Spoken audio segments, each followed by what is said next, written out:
आपण नागपूरमध्ये आंतरराष्ट्रीय कृषी सुविधा केंद्र असेल, नागपूर, काटोल, कळमेश्वर, मोर्शी, बुलढाणा अशा 5 ठिकाणी आधुनिक संत्रा प्रक्रिया केंद्र आपण सुरू करतो। अकोल्यामध्ये पशुवैद्यकीय महाविद्यालय आपण त्या ठिकाणी सुरू करतो।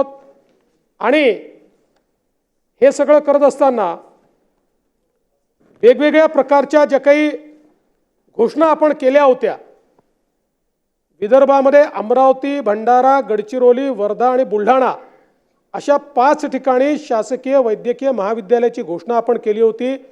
जयंतराव ती आपण अंमलात आणली, अनेक ठिकाणी सुरू झालं। म्हणजे मागचं वर्ष असं होतं की 9 मेडिकल कॉलेजेसमध्ये 900 जागा ॲडिशनल महाराष्ट्रामध्ये आपण त्या ठिकाणी भरल्या, त्याची ॲडमिशन सुरू केली।